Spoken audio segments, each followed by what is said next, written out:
Welcome to Donmar TV News Channel. Binatikos muli ng palasyo si dating Foreign Affairs Secretary Albert Del Rosario kasunod ng mga pahayag na paglabag umano sa saligang batas ang naging pagtugon ng Duterte administration sa usapin ng pinagtatalunang teritoryo sa West Philippine Sea.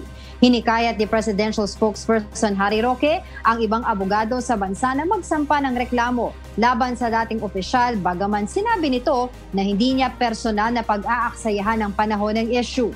Nanindigan din ng palace official na ginagawa ng kasalukuyang pamahalaan ang lahat upang igiit ang karapatan ng Pilipinas sa pinagtatalunang teritoryo.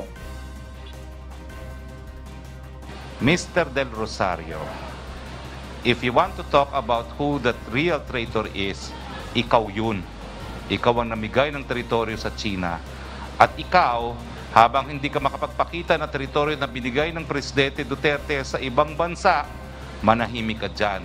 Dahil ikaw nga ang may pananagutan dyan. At I enjoin lawyers and other groups to study the legal liability of Albert Del Rosario in ceding Scarborough Shoal to China. Ito naman si Ate BP Lenny, meron din siyang komentaryo eh. Wala rin katapusan to si Ate BP Lenny. Hanga ako talaga sa'yo. Sabi niya, habang ang bansang ito, nag-celebrate, nagdiriwang sa ikalimang taon ng pagkapanalo natin sa arbitration laban sa China.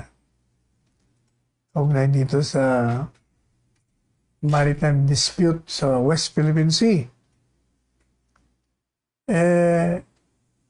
Sabi ni Ate BP Lenny,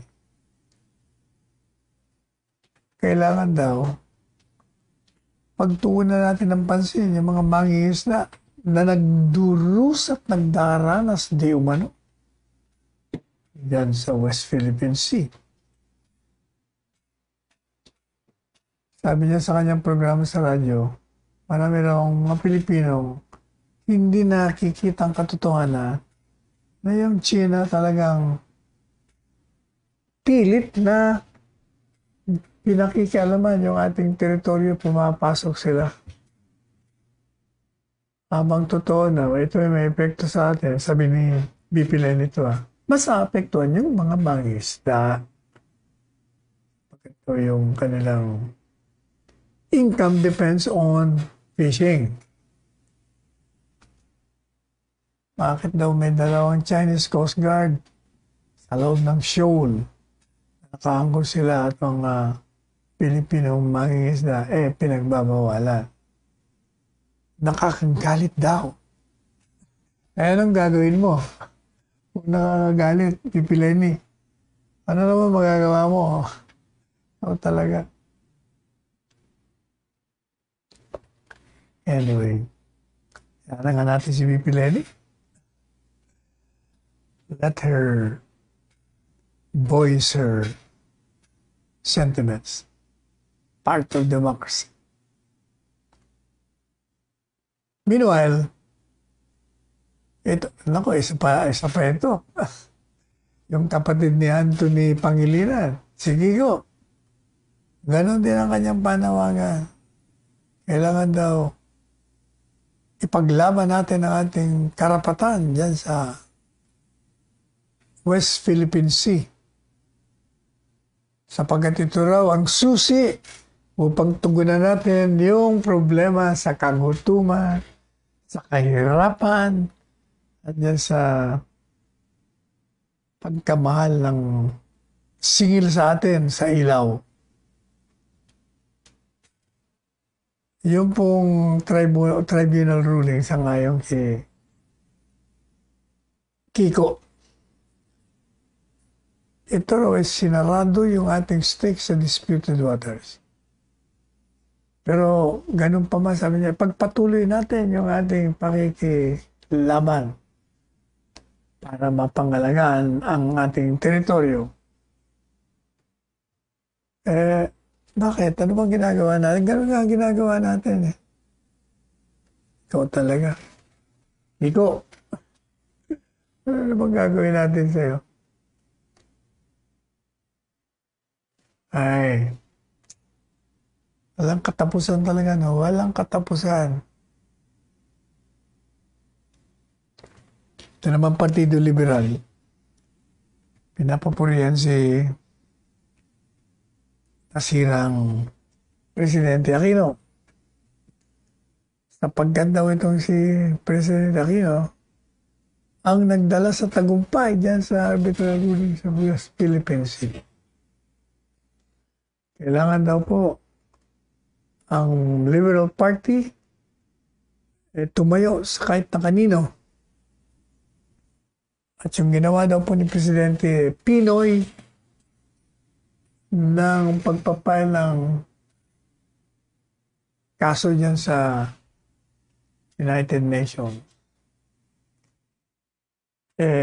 nagpakita na tayo'y lumaban sa ginagawang pagyurak sa ating kasanlan.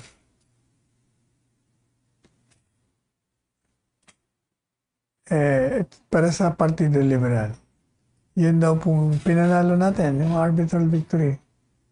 Lalong-lalo na kasunod sa pagkamatay ni Pinoy. Ito daw ay maliban pa sa pangako.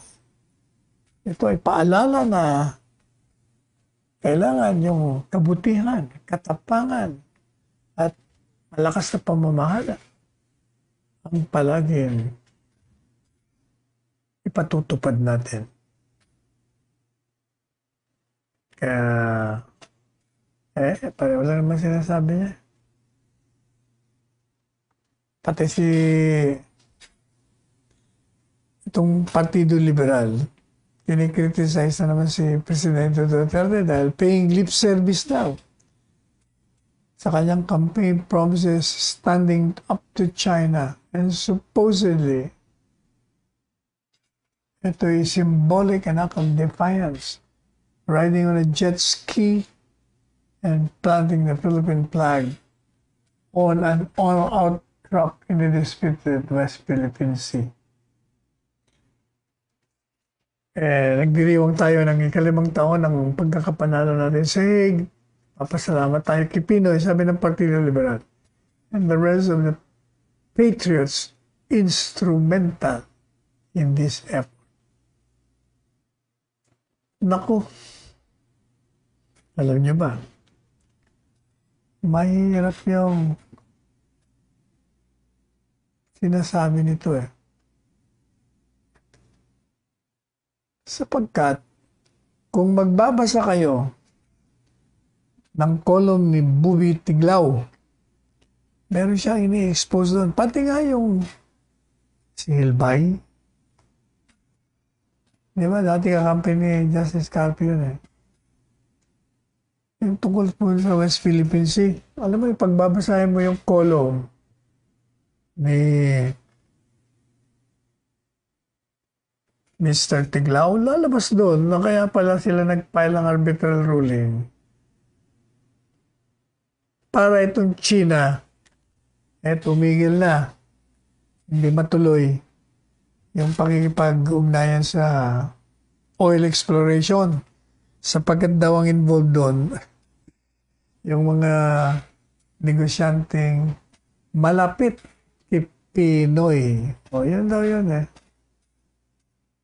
Anyway, parang wala nang katapusan talaga yung pinag-uusapan na yan.